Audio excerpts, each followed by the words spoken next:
जय हिंद दोस्तों, स्वागत है आप सभी का आज के इस वीडियो में। इस वीडियो में हम इंटरमीडिएट परीक्षा 2023 के लिए ऑब्जेक्टिव क्वेश्चन जो हमारा मॉडल पेपर है भूगोल का जो मॉडल पेपर आया है ना,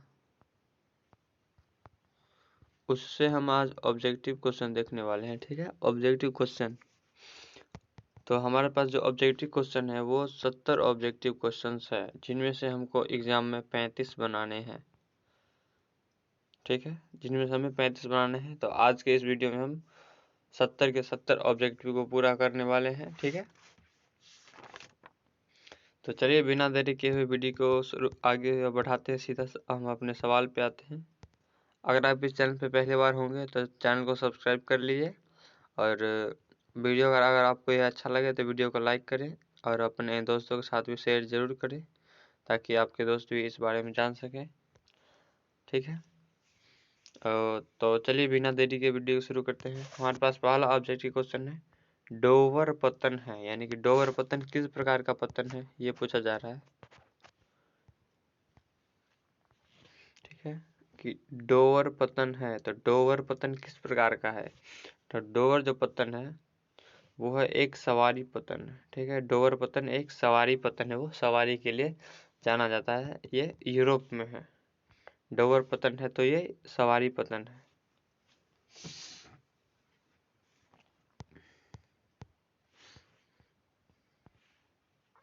अगला क्वेश्चन है हमारे पास, निम्न में से कौन धार्मिक नगर नहीं है। यानी कि नीचे दिए हुए ऑप्शन में से कौन है जो कि धार्मिक नगर नहीं है, जो धर्म के लिए प्रसिद्ध नहीं है।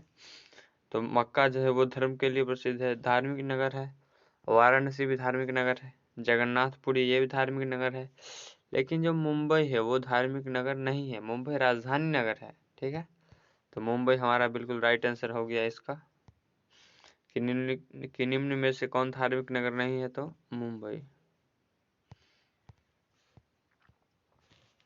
आगे देखिए, भारत का विशालतम धार्मिक समूह है, यानी कि भारत में जो सबसे विशालतम धार्मिक समूह है वो कौन सा है। तो आप जानते हैं भारत में सब हिंदू विशालतम धर्म समूह है, हिंदू सबसे ज्यादा है।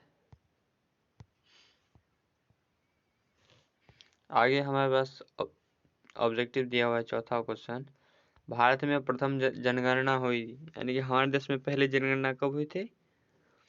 कि 1872 ईस्वी में हुई थी, 1880 में, 1890 में, या फिर 1919 में। जो हमारे भारत में पहली जनगणना हुई थी वो हुई थी 1872 ईस्वी में। ठीक है, भारत में प्रथम जनगणना हुई थी 1872 ईस्वी में।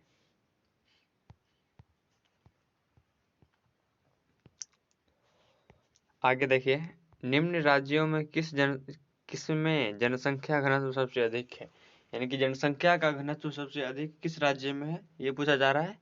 तो जो हमारे पास पश्चिम बंगाल है, पश्चिम बंगाल में जनसंख्या का घनत्व है 1029, बिहार में 1106, पंजाब में है 759, और केरल में लगभग 859।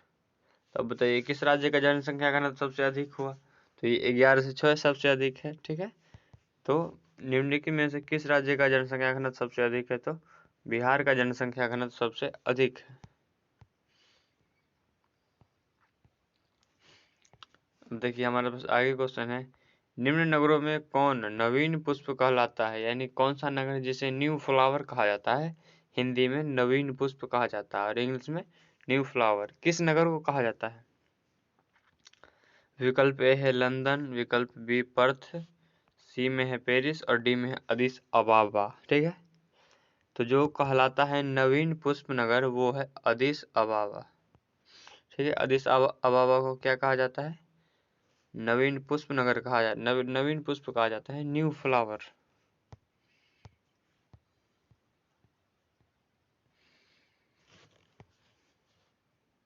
आगे दिया हुआ है,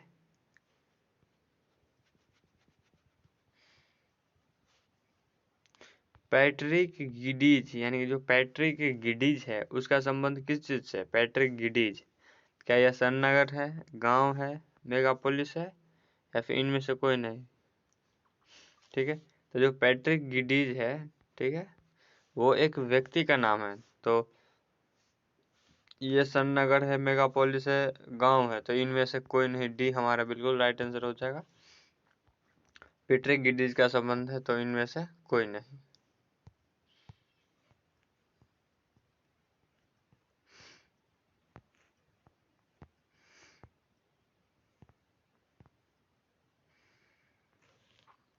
आगे दिया हुआ है, भारत में स्त्री प्रवास का मुख्य कारण है।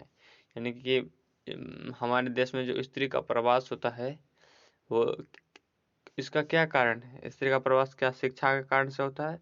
लोग स्त्री जो होती है वो शिक्षा प्राप्त करने के लिए इधर से उधर जाती है, विवाह उद्देश्य से, रोजगार उद्देश्य से, या फिर वाणिज्य उद्देश्य से, यानी कि किसी काम करने के उद्देश्य से जाती है।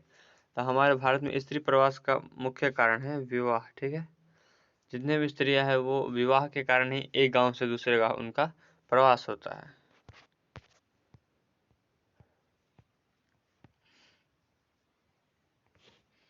फिर देखिए आगे है, निम्न राज्यों में से किसकी साक्षरता दर सबसे अधिक है? तो जिस राज्य में की साक्षरता दर अधिक है वो है केरल। ठीक है, केरल में साक्षरता दर सबसे अधिक पाया जाता है।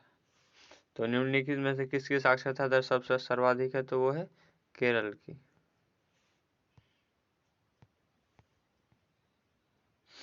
आगे क्या है देखिए, निम्न में से कौन छावनी नगर है? यानी कि कौन सा नगर जो कि छावनी नगर है? जो छावनी नगर वह होता है जो आर्मियों के लिए, आर्मियों का रहने का एक टुकड़ी होता है, आर्मियों का एक रहने वाला जगह होता है। तो और इसके लिए विकल्प दिया हुआ है छाड़िया, जमशेदपुर, मुंबई और अम्बाला। तो देखिए, झाड़िया तो कोयला के लिए प्रसिद्ध है, जमशेदपुर तो ये औद्योगिक क्षेत्र है, और मुंबई राजधानी नगर है। तो इनमें से ये नहीं है, ये नहीं है, ये नहीं है, तो बच गया हमारे पास अम्बाला। अम्बाला एक छावनी नगर है, अम्बाला छावनी नगर। ठीक है, तो निम्न में से कौन छावनी नगर है? तो ये है अम्बाला छावनी नगर है। यहाँ सैनिक रहते हैं, हमारे देश के सैनिक रहते हैं।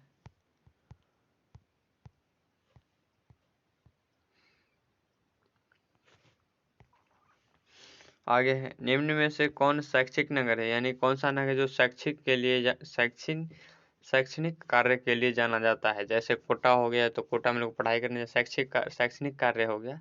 तो निम्नलिखित में से कौन शैक्षिक नगर है जो शिक्षा के लिए प्रसिद्ध है? क्या वह अलीगढ़ है, पिलानी है, रुड़की है, या फिर इनमें से सभी? तो इसका राइट आंसर हो जाएगा इनमें से सभी। ठीक है, आप ये तीनों ऑप्शन याद कर लें और मेरे साथ ही साथ आप नोट करते चलिए तो ज़्यादा बेहतर होगा।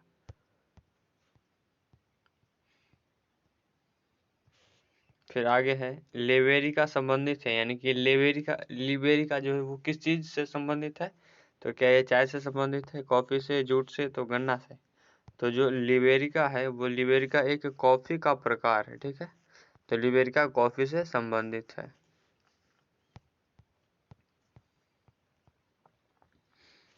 आगे देखिए, सोयाबीन उत्पादन में अग्रणी राज्य है। यानी कि सोयाबीन का उत्पादन सबसे अधिक किस राज्य में किया जाता है?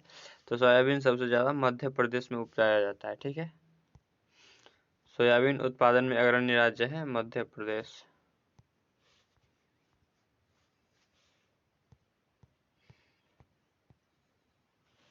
आगे देखिए, कहवा उत्पादन में अग्रणी राज्य है। यानी कि कौन सा राज्य है जहाँ कॉफ़ी की खेती अधिक की जाती है? तो कॉफ़ी की खेती सबसे अधिक की जाती है कर्नाटक में। ठीक है, ए ऑप्शन बिल्कुल हमारा राइट हो गया 14 नंबर क्वेश्चन का ए।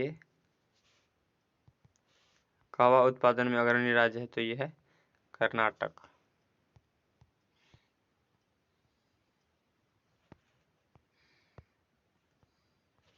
फिर है, चाय उत्पादन में अग्रणी राज्य है। यानी कि चाय का उत्पादन सबसे अधिक किस राज्य में किया जाता है?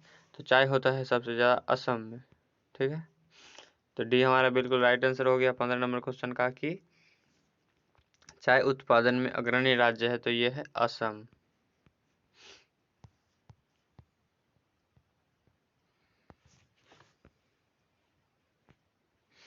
और बिल्कुल इस तरह से आप साथ ही साथ में नोट करते चले तो ज़्यादा बेहतर है। आपको एग्ज़ाम टाइम में आपको फिर दोबारा दूसरे चीज़ों पर डिपेंड होने की ज़रूरत नहीं है।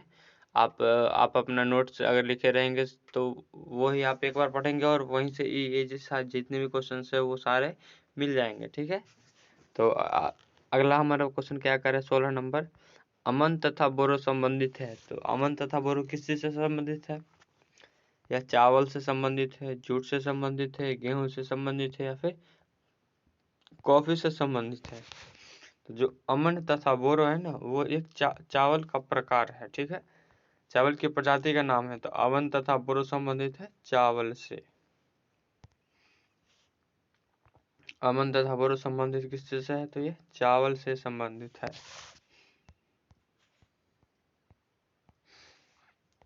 फिर आगे देखिए, पर्यावरण सुरक्षा अधिनियम कब लागू किया गया? यानी कि पर्यावरण को सुरक्षित करने के लिए अधिनियम कब लाया गया था हमारे देश में? तो पर्यावरण सुरक्षा अधिनियम लाया गया था हमारे यहाँ 1986 ईस्वी में, ठीक है। तो आपसे पूछा जाएगा कि पर्यावरण सुरक्षा अधिनियम कब लागू हुआ? तो ये लागू हुआ था 1986 ईस्वी में। फिर देखिए, इनमें कौन मैंगनीज उत्पादन में अग्रणी राज्य है? यानी कि मैंगनीज का उत्पादन सबसे अधिक किस राज्य में किया जाता है? तो मैंगनीज उत्पादन में सबसे अधिक आगे राज्य है मध्य प्रदेश, ठीक है। मैंगनीज उत्पादन में सबसे अधिक आगे राज्य मध्य प्रदेश है।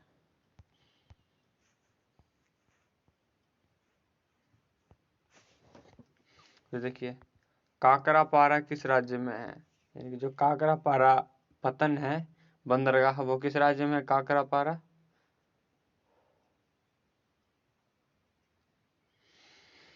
काकरापारा किस राज्य में स्थित है? तो काकरापारा जो है वो गुजरात राज्य में स्थित है। तो ठीक है, काकरापारा कहाँ है? तो यह गुजरात में स्थित है।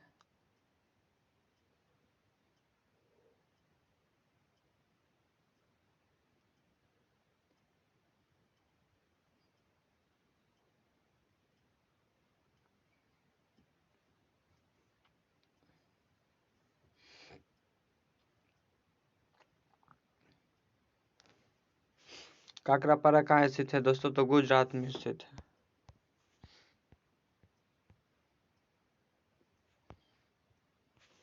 आगे क्या है, नरौरा प्रसिद्ध है। यानी कि नरौरा जो जगह है उत्तर प्रदेश में, ये नरौरा किस चीज के लिए प्रसिद्ध है? क्या ये सूती वस्त्र के लिए प्रसिद्ध है, कोयला के लिए प्रसिद्ध है, उर्वरक कारखाना के लिए, या फिर नाभिकीय ऊर्जा संयंत्र के लिए प्रसिद्ध है? तो जो नरौरा प्रसिद्ध है वो नाभिकीय ऊर्जा संयंत्र के लिए प्रसिद्ध है। यहाँ मतलब नाभिक से ऊर्जा बनाया जाता है, ठीक है। तो नरौरा प्रसिद्ध है, तो ऑप्शन सी हमारा राइट आंसर हो जाएगा, नाभिकीय ऊर्जा संयंत्र के लिए।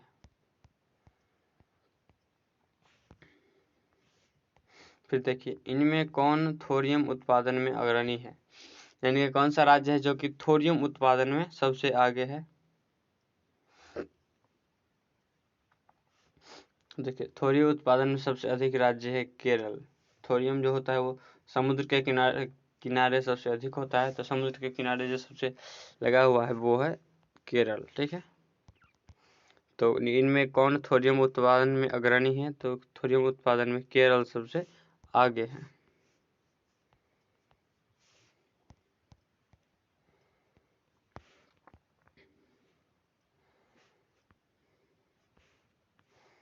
फिर हमारे पास अगला क्वेश्चन है, मुंबई हाई क्या है? यानी कि मुंबई हाई जो है वो क्या है, ये किस चीज़ के लिए फेमस है? क्या ये कोयला क्षेत्र के लिए फेमस है, पेट्रोलियम क्षेत्र के लिए, अभ्रक क्षेत्र के लिए, या फिर तांबा क्षेत्र के लिए? ठीक है।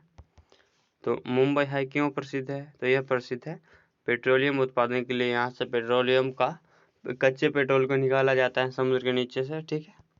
तो मुंबई हाई क्या है? मुंबई हाई पेट्रोलियम क्षेत्र है।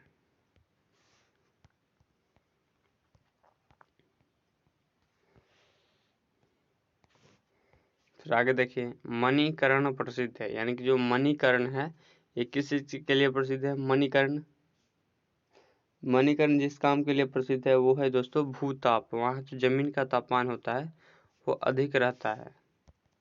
तो मणिकर्ण क्यों प्रसिद्ध है? तो मणिकर्ण प्रसिद्ध है ये भूताप के लिए। फिर देखिए, बाबा बुदन की पहाड़ी पहाड़ियाँ प्रसिद्ध है? यानी जो कर्नाटक में जो बाबा बुदन की पहाड़ियाँ हैं वो किस चीज़ के लिए प्रसिद्ध है? तो ये कोयला के लिए प्रसिद्ध है। वहाँ कोयला अच्छा मिलता है और प्रचुर मात्रा में मिलता है। तो बाबा बुदन की पहाड़ियाँ प्रसिद्ध है तो कोयला के लिए प्रसिद्ध है। फिर देख लीजिए, निम्नलिखित में से कौन चीनी उत्पादन में अग्रणी राज्य है? यानी कि भारत में सबसे ज़्यादा चीनी उत्पादन किस राज्य में किया जाता है? तो चीनी उत्पादन में जो सबसे अधिक है वो है महाराष्ट्र राज्य। चीनी उत्पादन में सबसे अधिक है। चीनी उत्पादन में महाराष्ट्र सबसे आगे है और यहाँ चीनी का लगभग 150 मिल है।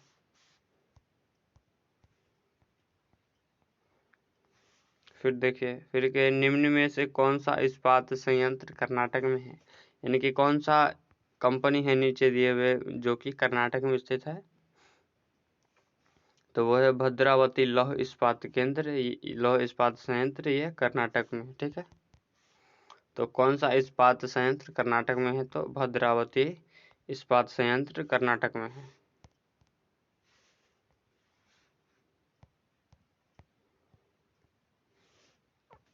फिर आगे देखिए, वडोदरा किस राज्य में है? यानी कि वडोदरा नामक जगह जो है वो किस राज्य में है? वडोदरा। तो वडोदरा है गुजरात में। ठीक है, वडोदरा किस राज्य में स्थित है? तो ये गुजरात राज्य में स्थित है। फिर देखिए, बरंडट लैंड रिपोर्ट संबंधित है। यानी जो बरंडट लैंड रिपोर्ट है वो किस चीज से संबंधित है?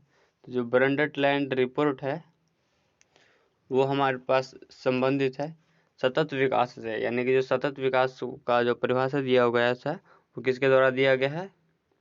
तो बरंडट लैंड के द्वारा दिया गया है। तो बरंडट लैंड रिपोर्ट संबंधित है सतत विकास से।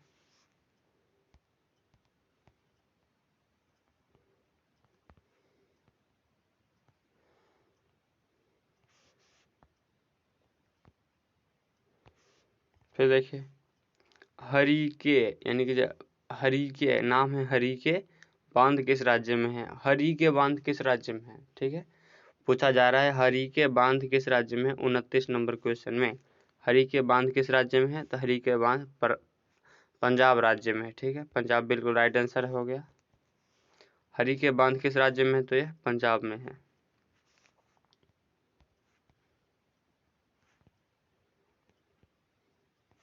फिर दिया हुआ है 30 नंबर क्वेश्चन, भारत में पहली रेल किस मार्ग पर चली थी? यानी कि भारत में जो पहली बार रेल चलाया गया था वो किस मार्ग में चलाया गया था? तो ये आप सब जानते हैं कि भारत में पहला रेल जो चलाया गया था वो 1853 ईस्वी में चलाया गया था। और किस मार्ग पर चली थी हमारे क्वेश्चन में तो ये पूछ रहा है। तो क्या ये मुंबई से थाने के बीच चली थी, मुंबई से दिल्ली के बीच, मुंबई से नागपुर के बीच, या फिर मुंबई से सूरत के बीच? ठीक है, तो भारत में जो पहली रेल चली थी वो पहली रेल चली थी मुंबई से थाने के बीच में। ठीक है, और ये चली थी 1853 ईस्वी को मुंबई से थाने के बीच, और ये 34 किलोमीटर चली थी। ठीक है, 34 किलोमीटर।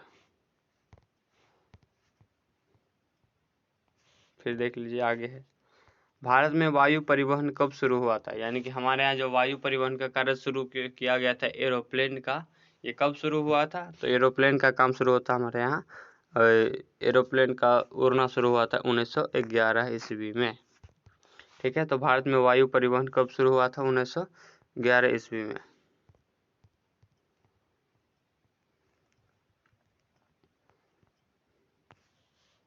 फिर देखिए, उत्तर दक्षिण गलियारा जोड़ता है। यानी कि जो हमारा भारत देश है वो भारत में जो उत्तर दक्षिण गलियारा सड़क है ये सड़क किन राज्यों, किन जगहों को आपस में जोड़ता है? तो हमारे भारत में जो उत्तर दक्षिण गलियारा है वो श्रीनगर को कन्याकुमारी से जोड़ता है। ठीक है, उत्तर दक्षिण गलियारा जोड़ता है। तो हमारे भारत में जो उत्तर दक्षिण गलियारा है, रोड है उत्तर से दक्षिण की ओर, भारत के उत्तरी भाग से दक्षिणी भाग को जोड़ने वाली सड़क है वो श्रीनगर को कन्याकुमारी से जोड़ता है। ठीक है, किसको जोड़ता है? ये श्रीनगर को कन्याकुमारी से। ऑप्शन डी भी हमारा बिल्कुल राइट आंसर हो गया कि उत्तर दक्षिण गलियारा जोड़ता है श्रीनगर को कन्याकुमारी से।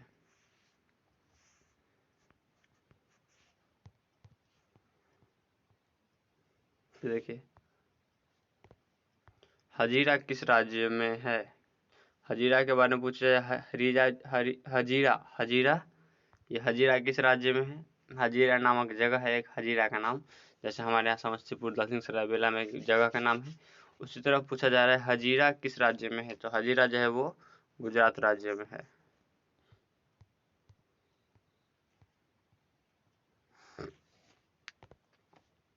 फिर देखिए इनमें से कौन गुजरात का पतन है, यानी गुजरात राज्य में कौन सा पतन स्थित है।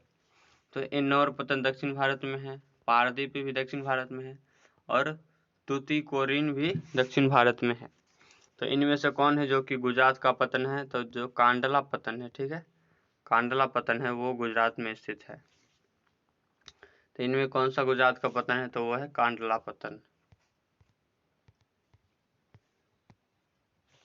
फिर देख लीजिए मंगलौर पतन स्थित है, यानी कि जो मंगलौर का पतन है वो किस राज्य में स्थित है। मंगलौर का पतन, तो मंगलौर का पतन है वो कर्नाटक में स्थित है।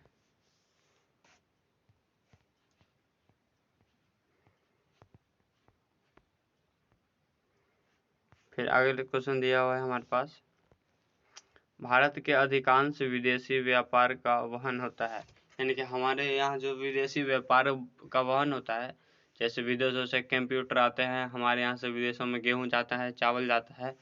तो ये भारत के अधिकांश ही जो विदेशी व्यापार है का वहन होता है। क्या ये सड़क मार्ग से होता है, वायु मार्ग से होता है, समुद्री मार्ग से होता है, या फिर पाइपलाइन से होता है। तो जो भारत का सबसे जो अधिक विदेशी व्यापार होता है वो होता है समुद्री मार्ग से, ठीक है। सी हमारा बिल्कुल राइट आंसर हो गया। भारत के अधिकांश विदेशी व्यापार का जो वहन होता है वो होता है समुद्री मार्ग से।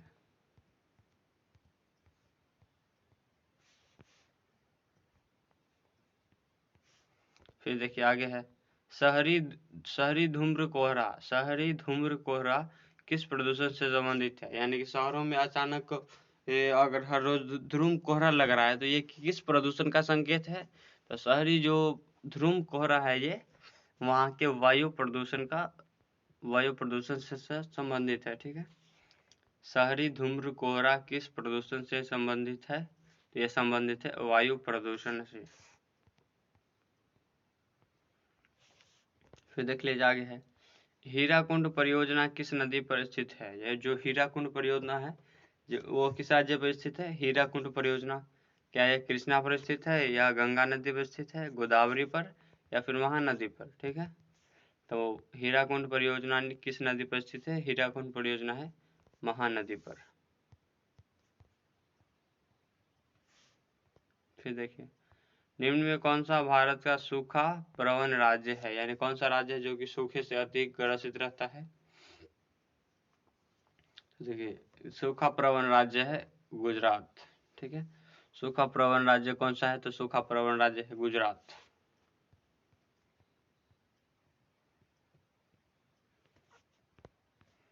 फिर अगला क्वेश्चन है, मक्का की पेटी मक्का की पेटी कहाँ है, यानी कि ऐसा कौन सा देश है जो कि मक्का उत्पादन में सबसे अधिक है, इसलिए वहां के लोगों को या फिर वहां के जगह को कहा जाता है मक्का की पेटी, ठीक है।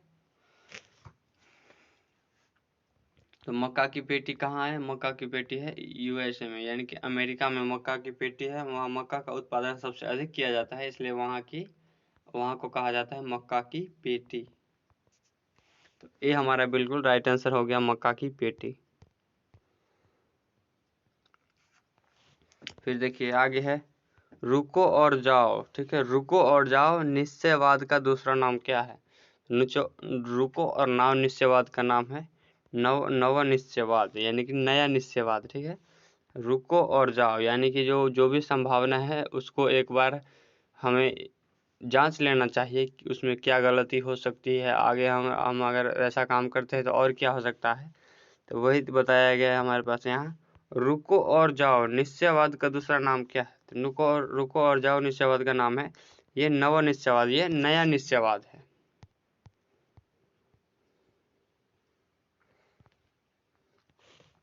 फिर देखिए आगे है, निम्न में से कौन सामाजिक भूगोल की उपशाखा नहीं है, यानी कि कौन सा भूगोल है जो कि सामाजिक भूगोल से संबंधित नहीं है, ठीक है। देखिए लिंग भूगोल ये सामाजिक भूगोल का हिस्सा है। व्यवहारिक भूगोल ये भी सामाजिक भूगोल है। चिकित्सा भूगोल ये भी सामाजिक भूगोल का ही भाग है।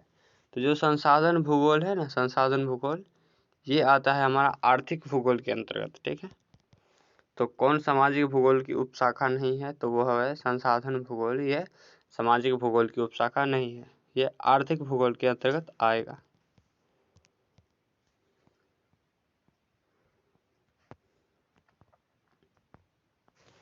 फिर देखिए जनसंख्या परिवर्तन का घटक कौन है, यानी कि जनसंख्या परिवर्तन का जो घटक है वो घटक कौन सा है। क्या जन्म होने से जनसंख्या घटता है या बढ़ता है, तो ये हो सकता है। मृत्यु से भी हो सकता है और प्रवास से भी हो सकता है। तो इनमें से सभी बिल्कुल राइट आंसर हो जाएगा। जनसंख्या परिवर्तन का घटक है मृत्यु, जन्म, मृत्यु और प्रवास, इनमें से सभी। तो इनमें से सभी डी हमारा बिल्कुल राइट आंसर हो जाएगा। ठीक है,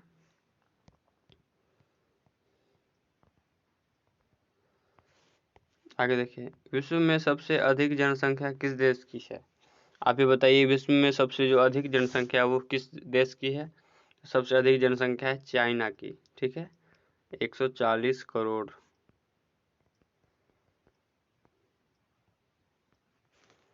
ठीक है साथियों, तो विश्व में सबसे अधिक जनसंख्या किस देश की है, तो ये सबसे अधिक जनसंख्या चाइना की है।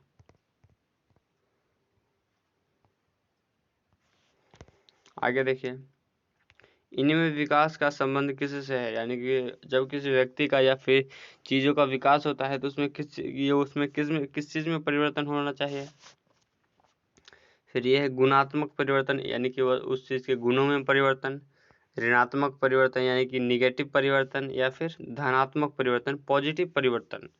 तो जो उनमें से विकास का संबंधित है वो विकास का संबंध है गुणात्मक वृद्धि से।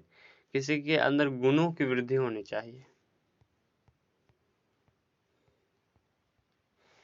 फिर देखिए प्रथम मानव प्रतिवेदन, यानी कि प्रथम मानव विकास प्रतिवेदन, यानी कि जिसे मानव विकास सूचकांक भी कहा जाता है।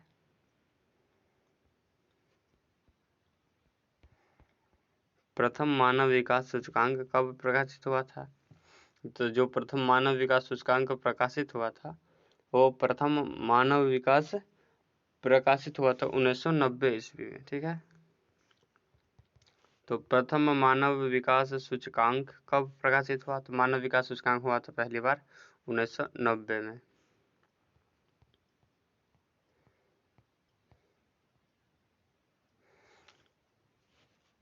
फिर आगे ऑब्जेक्टिव है इनमें कौन तृतीय क्रियाकलाप से संबंधित है, यानी कि कौन सा है जो कि तृतीय क्रियाकलाप से संबंधित है। जैसे तीसरे कार्य में आता है परिवहन से संबंधित कार्य। ठीक है, तो ये क्या है, खाद्य प्रसंस्करण, यानी कि जैसे गेहूं से मैदा बनाना, ये खाद्य प्रसंस्करण है। खनन कार्य है, यानी कि खान में से कोयला निकालना, हीरे निकालना, सोने निकालना, तो ये दूसरा हो गया। फिर ये कुटीर उद्योग, यानी कि छोटे उद्योगों का काम होता है, तो ये औद्योगिक क्षेत्र में आ गया। और डी हमारे पास है सेवाएं, यानी कि सेवा ही तो देते हैं तीसरा क्षेत्र में। तो कौन तृतीय क्रियाकलाप से संबंधित है, तो ये है सेवाएं।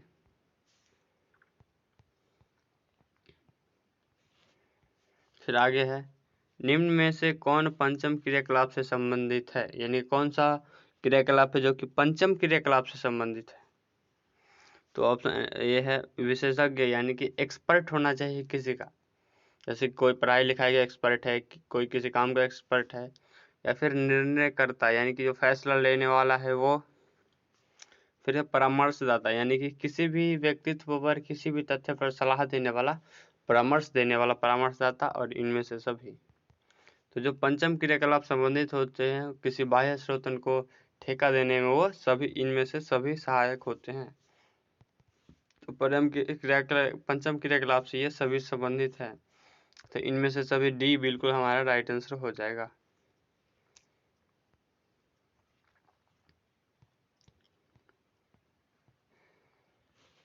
आगे देखिए कोल खोज उदाहरण है, इनकी कोल खोज में जो अधिक कार्य की जाती है वो कोल खोज किस चीज के लिए प्रसिद्ध है, तो कोल खोज प्रसिद्ध है वहाँ सामूहिक कृषि कार्य के लिए। ठीक है, कोल खोज उदाहरण है सामूहिक कृषि का।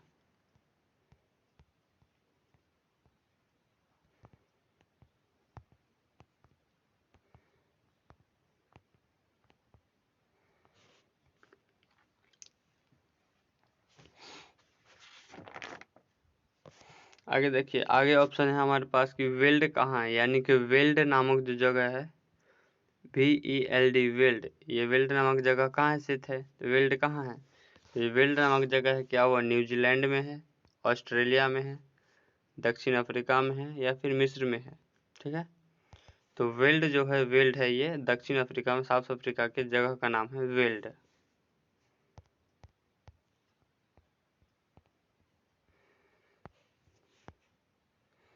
फिर आगे है हमारे पास ऑब्जेक्टिव, अंगूर की खेती संबंधित है, यानी कि अंगूर की खेती है वो किस प्रकार की खेती है? क्या यह भूमध्य सागरीय क्षेत्र से संबंधित है, मानसूनी क्षेत्र से संबंधित है, ध्रुवीय क्षेत्र से संबंधित है, या फिर उष्णकटिबंधीय क्षेत्र से संबंधित है? तो जो अंगूर की खेती संबंधित है, वो अंगूर की खेती संबंधित है भूमध्य सागरीय कृषि से। ये जो जमीन के जो भू वाले भाग है, जो भूमध्य वाले भाग है, जहाँ बहुत अधिक गर्मी पड़ती है, वहाँ की जाती है अंगूर की खेती। तो अंगूर की खेती संबंधित है भूमध्य सागरीय कृषि से। फिर आगे देखिए, कर्तन दहन कृषि को भारत में किस नाम से जाना जाता है? यानी कि जो पौधे काट कर उसके राख पर जो बीज छीटा जाता है, वो उसको भारत में किस नाम से जाना जाता है? हमारे यहाँ भारत में किस नाम से जाना जाता है? तो हमारे यहाँ उसे झूम कृषि कहते हैं। ठीक है, तो कर्तन दहन कृषि को भारत में किस नाम से जाना जाता है? तो इसे झूम नाम से जाना जाता है। ये हमारा बिल्कुल राइट आंसर हो गया।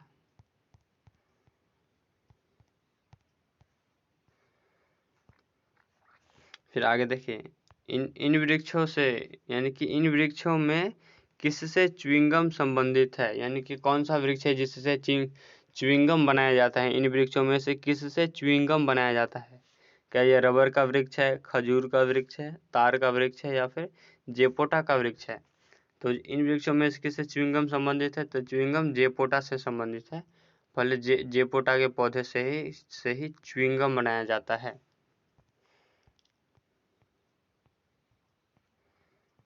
फिर आगे देखिए, सैफील्ड औद्योगिक केंद्र अवस्थित है, यानी कि सैफील्ड जो इंडस्ट्रियल एरिया है, वो किस चीज़ के लिए संबंधित है? सैफील्ड औद्योगिक केंद्र, सैफील्ड सैफील्ड औद्योगिक केंद्र जो है वो ग्रेट ब्रिटेन में है। ठीक है, ये ग्रेट ब्रिटेन से संबंधित है। तो सैफील्ड औद्योगिक केंद्र अवस्थित है, ये ग्रेट ब्रिटेन में है, या फिर ऑप्शन में रहेगा आपके साथ इंग्लैंड में है, तो आप ग्रेट ब्रिटेन या फिर इंग्लैंड लगाएंगे। फिर आगे है, जर्मनी का रूर क्षेत्र प्रसिद्ध है, यानी कि जर्मनी का जो रूर क्षेत्र है वो किस चीज़ के लिए प्रसिद्ध है? जर्मनी का रूर क्षेत्र है। तो जर्मनी का जिसमें रूर क्षेत्र है, क्या यह पेट्रोलियम के लिए प्रसिद्ध है, लौह अयस्क के लिए प्रसिद्ध है, कपास के लिए प्रसिद्ध है, या फिर कोयला के लिए प्रसिद्ध है? तो जो जर्मनी का रूर क्षेत्र है, वहाँ से ये कोयला के लिए प्रसिद्ध है, और वहाँ वहाँ कोयला क्षेत्र अधिक पाया जाता है जर्मनी में, रूर का क्षेत्र। आगे देखिए, ओरिएंट एक्सप्रेस जोड़ता है, यानी कि जो ओरिएंट एक्सप्रेस है वो ये किन नगरों को जोड़ता है बीच में? ओरिएंट एक्सप्रेस एक सड़क का नाम है, या फिर मान लीजिए कि सुरंग का नाम है। तो ये जो ओरिएंट एक्सप्रेस है, ये किस चीज़ को जोड़ता है?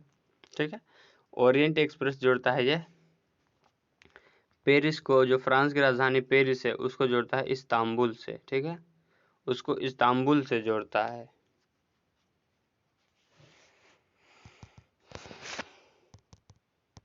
ठीक है साथियों, तो ओरिएंट एक्सप्रेस जोड़ता है पेरिस को इस्तांबुल से। सी हमारा बिल्कुल राइट आंसर हो गया है।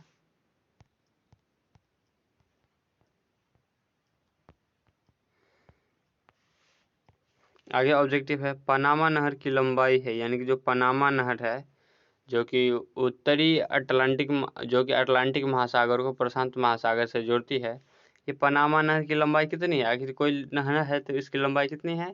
तो इसकी लंबाई है 72 किलोमीटर। ठीक है, पनामा नहर की लंबाई है तो ये 72 मीटर इसकी लंबाई है, 72 किलोमीटर, सॉरी 72 किलोमीटर।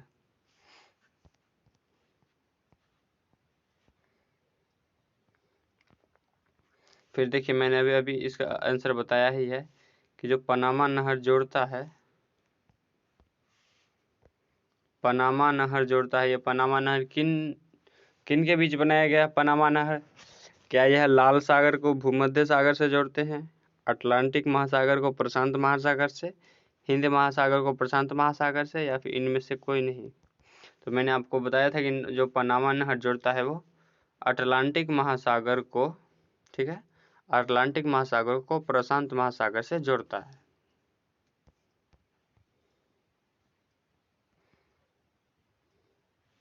फिर देखिए आगे है, पोर्ट सईद कहाँ है, यानी कि जो पोर्ट सईद है, ये पोर्ट सईद कहाँ स्थित है, ये किस देश में स्थित है पोर्ट सईद? तो जो पोर्ट सईद है वो पोर्ट सईद है मिस्र देश में स्थित है, ठीक है। पोर्ट सईद कहाँ स्थित है, ये मिस्र में स्थित है।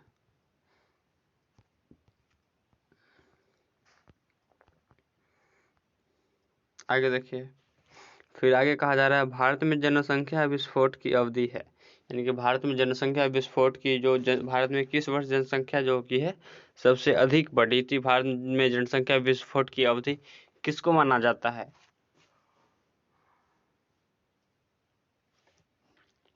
पहला ऑप्शन है 1921 से 1951 ईस्वी, 1951 से 1981 ईस्वी, 1981 से 2001 ईस्वी, या फिर 2001 से 11 ईस्वी।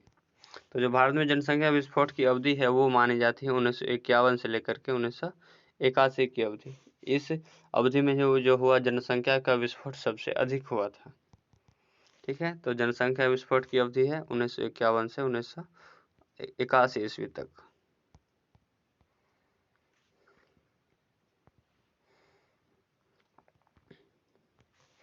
आगे दिया हुआ है, नहर के सहारे किस प्रतिरूप की बस्ती मिलती है? जैसे मान लीजिए एक नहर है, यहाँ से यहाँ के लिए लंबा सा खूब नहर है, ठीक है, नहर। तो नहर के किनारे जो बस्ती बसेंगे, गांव बसेंगे, घर बसेंगे, ठीक है। तो ये किस किस किस प्रकार का घर होगा, ठीक है, आप ही बताइए। नहर के किनारे जो घर बसेगा तो ये किस पर, तो देखिए ये एक रेखा में है ना, तो ये एक रेखीय प्रतिरूप हुआ है, ठीक है। तो नहर के सहारे किस प्रतिरूप की बस्ती मिलती है? तो नहर के सहारे मिलती है, नहर के किनारे रैखिक प्रतिरूप मिलती है, ठीक है। तो नहर के सहारे किस प्रतिरूप की बस्ती मिलती है? तो नहर के सहारे रैखिक प्रतिरूप की बस्ती मिलती है।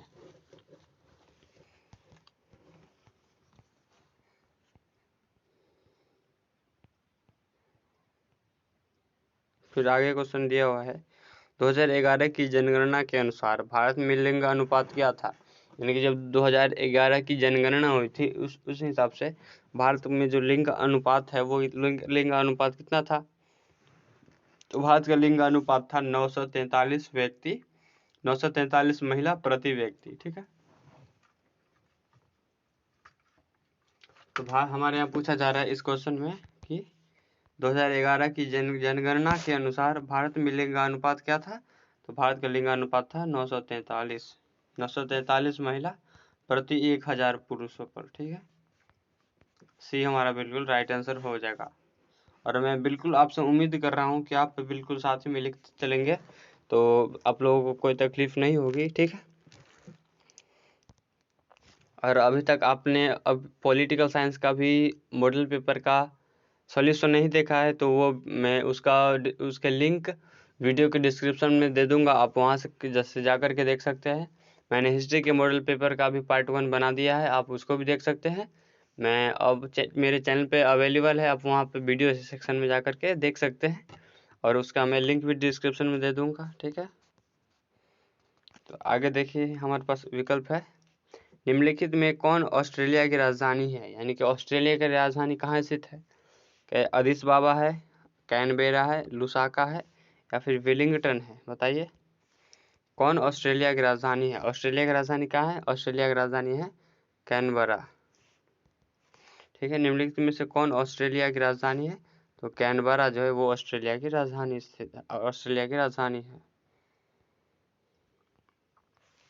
आगे देखिए, रबर किस कृषि से संबंधित है? यानी कि रबर की जो खेती हो जाती है, रबर की खेती की जाती है, किस कृषि से संबंधित है रबर की? तो रबर संबंधित है रोपण कृषि से, ठीक है, रबर को रोपा जाता है।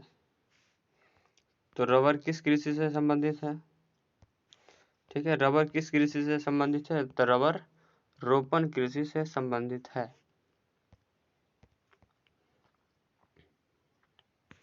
आगे देखिए, ग्रेट लेक्स जलमार्ग, यानी कि ग्रेट लेक्स जलमार्ग है, जहाँ की लेक्स जलमार्ग है, जहाँ लेक्स मतलब क्या होता है, झील, यानी कि झील का जो मार्ग है वो ग्रेट लेक्स महामार्ग कहाँ स्थित है, तो ग्रेट लेक्स महामार्ग स्थित है, ये उत्तरी अमेरिका में स्थित है। ठीक है, तो ग्रेट लेक्स जलमार्ग किस महादेश में स्थित है, तो ये उत्तरी अमेरिका में स्थित है। ठीक है, ग्रेट लेक्स जलमार्ग किस महादेश से संबंधित है, यह उत्तरी अमेरिका से संबंधित है। आगे देखिए, दक्षिण अमेरिका में, यानी कि जो अमेरिका का नीचे वाला भाग है, वो दक्षिण अमेरिका में कौन ओपेक का सदस्य है।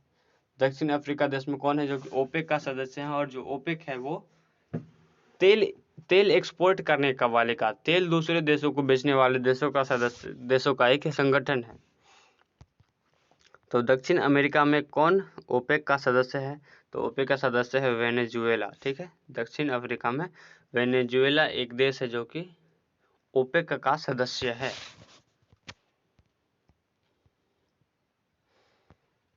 आगे है, ऑप्शन में दिए हैं कि निम्नलिखित में से कौन एक नगरीय समस्या है, यानी कि कौन सी समस्या है जो नगरों में साधारण पाई जाती है। ठीक है, तो क्या मलिन बस्ती है, पेयजल की कमी, पीने वाले जल की कमी, या फिर वायु प्रदूषण, या फिर इनमें से सभी।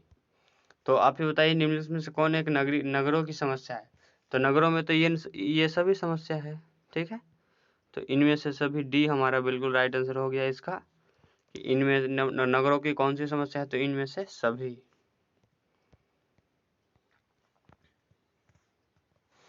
फिर आगे है, मेम्फिस किस नदी के किनारे स्थित है, यानी कि मेम्फिस जो है, मेम्फिस नगर किस नदी के किनारे स्थित है, तो जो मेम्फिस नगर है वो मिसिसिपी नदी है, इस नदी के किनारे स्थित है। ठीक है, मिसिसिपी, बी बिल्कुल राइट आंसर हो गया। मेम्फिस किस नदी के किनारे स्थित है, तो यह मिसिसिपी नदी के किनारे स्थित है।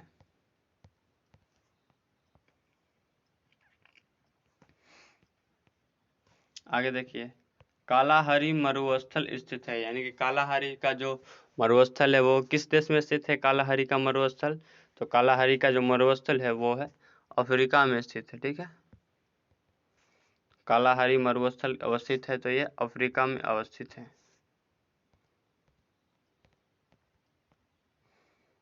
फिर आगे देखिए, मणिपुर की राजधानी है, यानी कि आप ऐसा कीजिएगा कि जितने भी भारत में राज्य राजधानी है उसका नाम और इसका नाम और राजधानी दोनों याद कर ले, क्योंकि एक नंबर आपका इस यहाँ फिक्स है कि एक नंबर की किसी न किसी राज्य की राजधानी जरूर पूछी जाएगी। तो हमारे पास ये पूछा गया है, मणिपुर की राजधानी कहाँ है, यानी कि मणिपुर की राजधानी पूछी गई है, तो मणिपुर की राजधानी है इम्फाल। ठीक है, तो हमारे 70 ऑब्जेक्टिव क्वेश्चन पूरे हो गए हैं। इसके बाद हमारे पास सब्जेक्टिव क्वेश्चन बनता है, और ठीक है, तो मैं उम्मीद करता हूँ कि आपको ये 70 का 70 ऑब्जेक्टिव समझ में आया होगा। ठीक है, अगर कोई सा भी ऑब्जेक्टिव आपको समझ में नहीं आया हो तो आप उसका सीरियल नंबर मुझे टाइप कर देंगे कमेंट में जा कर के, और तो फिर मैं वहाँ से उस क्वेश्चन को देखकर आपको अगले वीडियो में समझाने की कोशिश करूँगा, या फिर उसके लिए एक शॉर्ट वीडियो बना दूँगा। ठीक है, तो लास्ट तक आपने वीडियो देखा इसके लिए आपका थैंक यू। और अगर आप चैनल पे पहली बार होंगे तो चैनल को सब्सक्राइब कर ले, वीडियो को लाइक कर दे, अपने दोस्त के साथ भी शेयर ज़रूर करें। ठीक है, तो लास्ट तक आपने वीडियो देखा है, इसी तरह की और भी वीडियोज़ को देखने के लिए हमारे चैनल को सब्सक्राइब कर ले, वीडियो को लाइक कर दे, अपने दोस्तों के साथ शेयर करें। और आप लोगों ने अभी तक हमारे अगर टेलीग्राम चैनल से नहीं जुड़ा है, व्हाट्सएप ग्रुप से नहीं जुड़ा है, तो आप वहाँ से जुड़ जाएँ। मैं टेलीग्राम का लिंक और व्हाट्सएप ग्रुप का लिंक अपने वीडियो के डिस्क्रिप्शन बॉक्स में दे दूंगा, आप वहां से हमसे जुड़ सकते हैं। ठीक है, तो वीडियो देखने के लिए, लास्ट तक वीडियो देखने के लिए धन्यवाद। आपसे मिलते हैं एक नए अगले वीडियो के साथ, तब तक के लिए जय हिंद।